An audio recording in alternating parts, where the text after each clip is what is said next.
দশম শ্রেণীর ছাত্রীরা, তোমাদের গত লাস্ট যে ভিডিওটা সেটাই সদৃশ্যতা শুরু করেছিলাম, চ্যাপ্টার 18।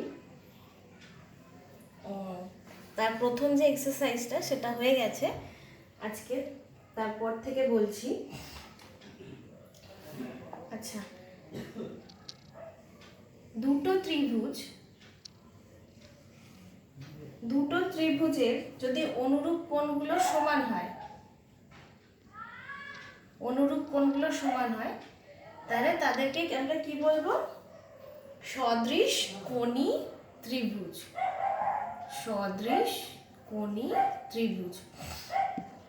তাহলে সদৃশ কোণী ত্রিভুজ তো অবশ্যই এরা সদৃশ।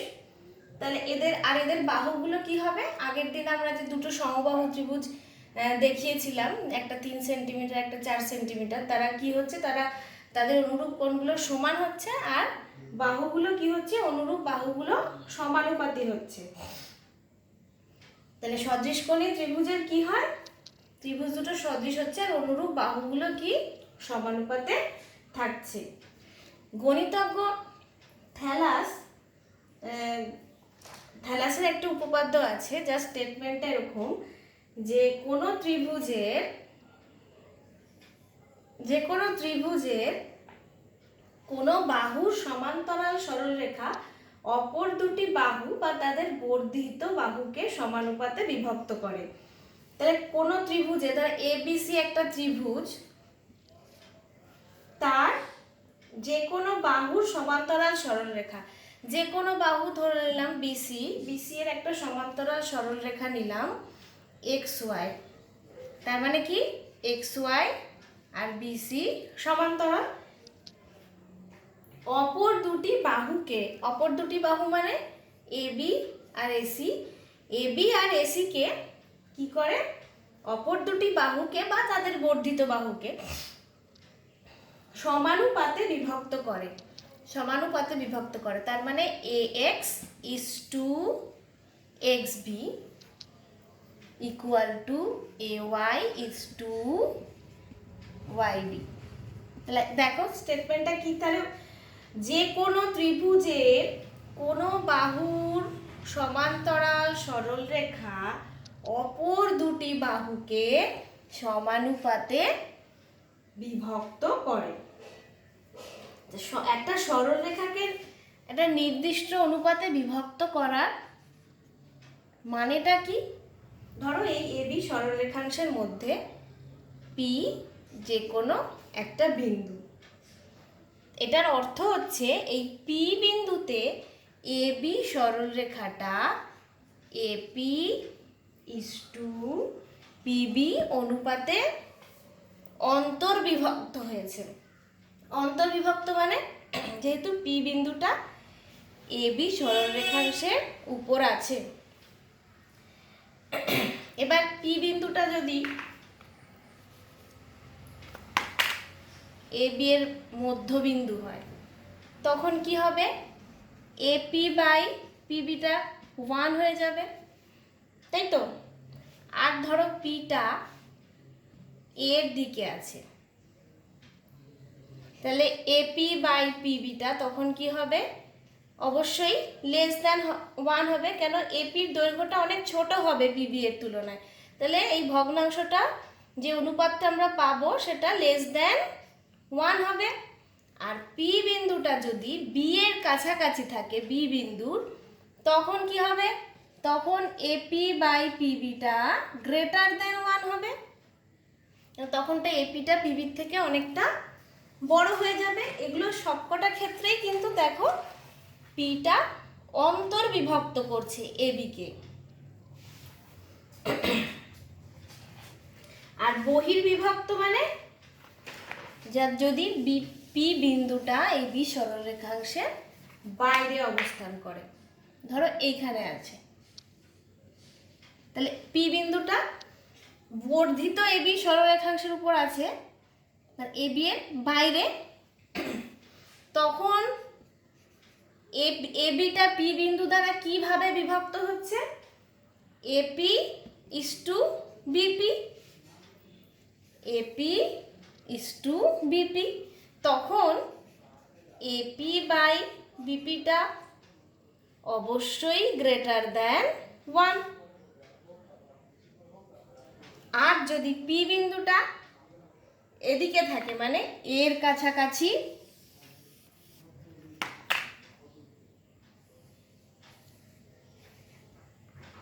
তখন এই পি বিন্দুটা এবি সরলরেখাংশকে কি অনুপাতে বহির্বিভক্ত করছে?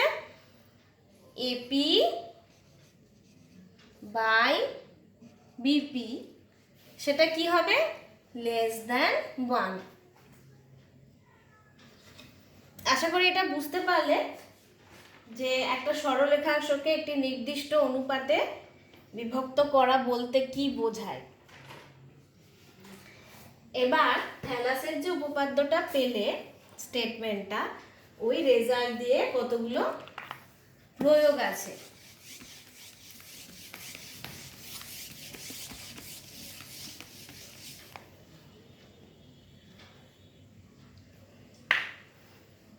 এক নম্বর প্রয়োগটা দেখো, বলছে ত্রিভুজ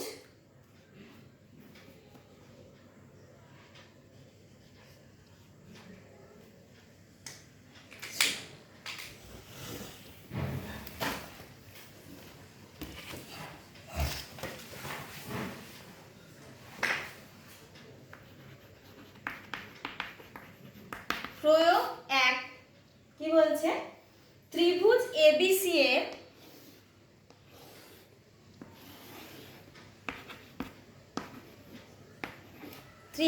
এবিসি এর ডিই সমান্তরাল বিসি, তার মানে ডি সরলরেখাটা বিসি এর সমান্তরাল। আর কি বলে দিয়েছে? এডি 5 সেন্টিমিটার, ডিবি 6 সেন্টিমিটার, ডিবি এই 7.5 সেন্টিমিটার। তাহলে এসির দৈর্ঘ্য কত? আচ্ছা, থ্যালাসের উপপাদ্য থেকে আমরা কি পেলাম? যে এই ডিটা যেহেতু বিসি এর সমান্তরাল, তার মানে AD by DB equal to AE by EC. ব্র্যাকেটে লিখে দেবে, থ্যালাসের উপপাদ্য থেকে পাই। আচ্ছা, তাহলে এডি, এবার শুধু মান বসাবো। এডি এর মান 5, ডিবি এর মান 6, এই এর মান 7.5। তাহলে ইসিটা কত? ইসি কি পাচ্ছি? 7.5 ইন্টু 6/5। তাহলে কত হচ্ছে?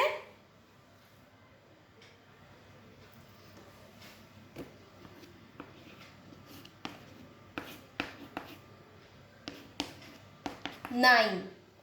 ইসি পেলাম 9। আমাদের চেয়েছে এসি কত? এসি কত? এসি মানে কি? এই প্লাস ইসি। এই কত? এই 7.5। তাহলে ইসি কত? ইসি হচ্ছে 9, তার মানে 16.5 সেন্টিমিটার।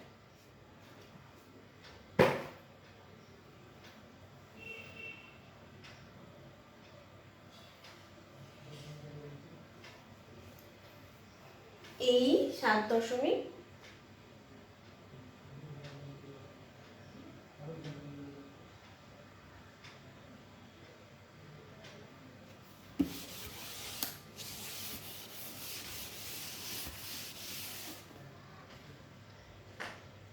নেক্সট প্রয়োগ 2। বলছে যদি ত্রিভুজ এবিসি এর বিসি সমান্তরাল ডি হয় এবং এডি বাই ডিবি সমান 2/5 এবং এসি সমান 21 সেন্টিমিটার হয়, তবে এই এর মান নির্ণয় করো। তাহলে সেই একই থ্যালেসের উপপাদ্য অনুযায়ী এডি বাই ডিবি সমান এই বাই ইসি। আচ্ছা, এডি বাই ডিবি সমান এই বাই ইসি, তার মানে এই বাই ইসি সমান কত? 2/5, তাই তো? তাহলে আমি যে কোনো একটা দৈর্ঘ্য x ধরে নিই। আমার কাছে যেহেতু এই এর মান চেয়েছে, আমি যদি এটাকে 1 সেন্টিমিটার ধরি, তাহলে এটা কত? টোটালটা তো 21, এসিটা 21, তাহলে এইটা যদি x হয় তাহলে ইসিটা হচ্ছে 21 মাইনাস x। তাহলে আমি এখানে মান বসাই, বা 5x সমান 42 মাইনাস 2x।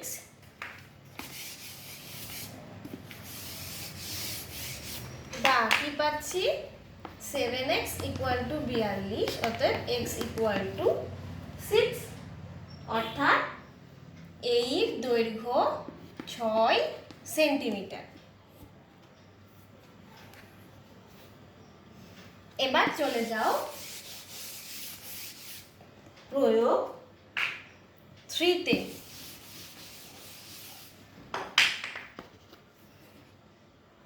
বলছে এবিসি ত্রিভুজের, ছোট করে আঁকছি, এবিসি ত্রিভুজের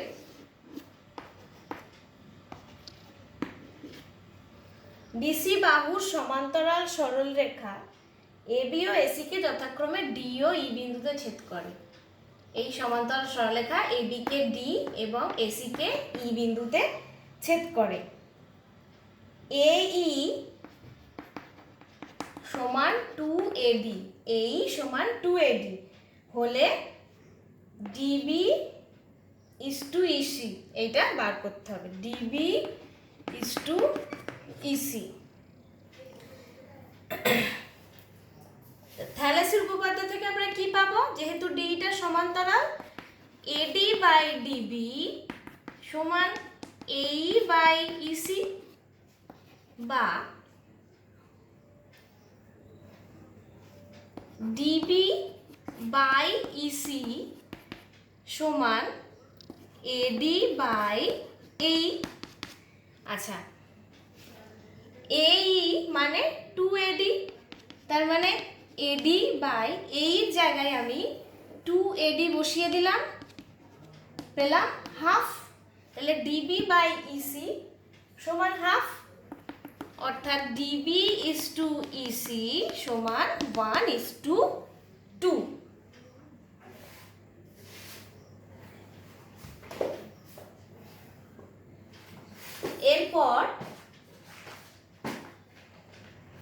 এরপর দেখো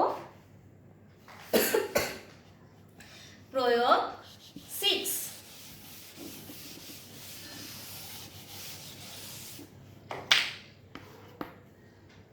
প্রয়োগ 6টা কি বলছে? যে এবিসিডি ট্রাপিজিয়ামের এবি আর ডিসি সমান্তরাল। তাহলে এবিসিডি একটা ট্রাপিজিয়াম, এবিসিডি ট্রাপিজিয়ামের এবি আর ডিসি সমান্তরাল।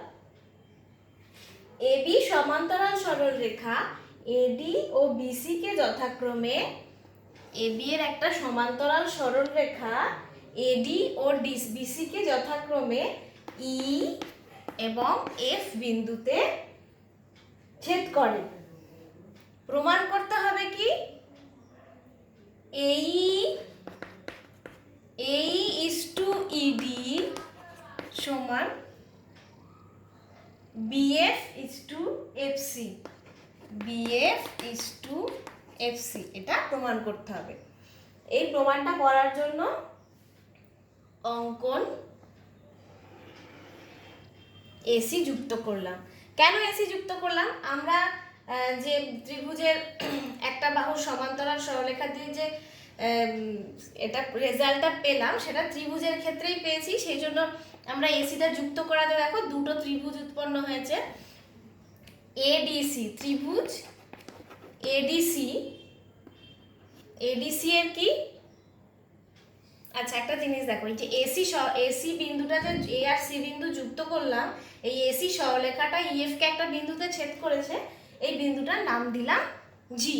তাহলে ত্রিভুজ এডিসি এর ইজি আর ডিসি সমান্তরাল, তাহলে সেই এই থ্যালেসের উপপাদ্য অনুযায়ী কি এই বাই ইডি সমান AG by GC,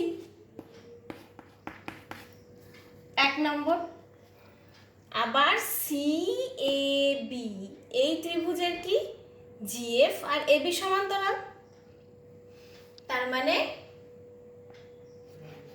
AG by GC, AG by GC সমান বিএফ বাই এফসি, দু নম্বর। তাহলে 1 আর 2 থেকে কি পাচ্ছি, এখানে এজি বাই জিসি সমান এই বাই ইডি, আর এখানে এজি বাই জিসি সমান বিএফ বাই এফসি। তাহলে 1 আর 2 যদি আমরা কম্পেয়ার করি তাহলে কি পাচ্ছি, এই বাই ইডি সমান বিএফ বাই এফসি। এটাই তো আমাদের প্রমাণ করতে দিয়েছে, প্রমাণটা হয়ে গেল।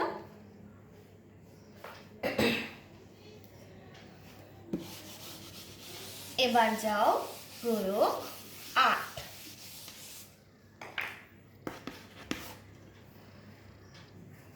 প্রয়োগ 8 কি বলেছে, এবিসিডি ট্রাপিজিয়ামের এবি সমান্তরাল ডিসি,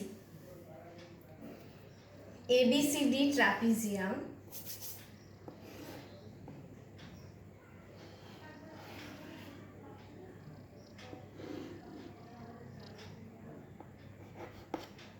এবিসিডি ট্রাপিজিয়ামের এবি সমান্তরাল ডিসি, ঠিক আছে। এডি ও বিসির ওপর পি এবং কিউ এমন দুটি বিন্দু নেওয়া হলো, এডির ওপর পি, বিসির ওপর কিউ এমন দুটি বিন্দু নেওয়া হলো যে AP is to PD, bq is to CD হয়। এপি ইস টু পিডি সমান বিকিউ ইস টু কিউসি হয়, এটা দেওয়া আছে। প্রমাণ করো পিকিউ, তার মানে পিকিউটা যোগ করছি, পিকিউ সমান্তরাল ডিসি, এইটা আমাদের প্রমাণ করতে হবে। এটা দেওয়া আছে আর এটা আমাদের প্রমাণ করতে হবে। প্রমাণ করার জন্য অঙ্কন কি, ধরে নেওয়া হচ্ছে যে এবিটা ডিসি এর থেকে ছোট, তাহলে এটাকে যদি বর্ধিত করি, ডিএ আর সিবিকে যদি বর্ধিত করি তাহলে এরা একটা বিন্দুতে ছেদ করবে, ওই ছেদ বিন্দুটার নাম দিলাম ও। আচ্ছা, ত্রিভুজ ও ডিসি এর এবি আর ডিসি সমান্তরাল, তাই তো, যেহেতু এটা একটা ট্রাপিজিয়াম এবিসি, এবি আর ডিসি সমান্তরাল, তাহলে ওই থ্যালেসের উপপাদ্য অনুযায়ী কি ওএ বাই এডি সমান ওবি বাই বিসি, ঠিক আছে। আচ্ছা, এবার আমাদের দেওয়া আছে এটা এপি বাই পিডি সমান বিকিউ বাই কিউসি, এটা আমাদের দেওয়া আছে। এটাকে আমি এভাবে লিখতে পারি, পিডি বাই এপি সমান কিউসি বাই বিকিউ, ঠিক আছে। এবার উভয় দিকে, আচ্ছা এটা আমি মুছে দিচ্ছি, উভয় দিকে আমি যদি 1 দিয়ে যোগ করছি,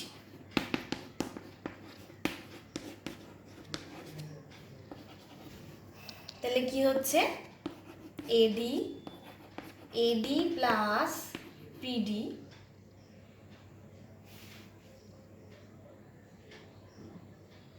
সরি এটা তো এপি, এপি প্লাস পিডি, তাহলে BQ plus QC by BQ. আচ্ছা, এপি প্লাস পিডি মানে এডি, তাহলে এডি বাই এপি সমান বিকিউ প্লাস কিউসি মানে BC, BC, BQ plus QC মানে বিসি, বিসি বাই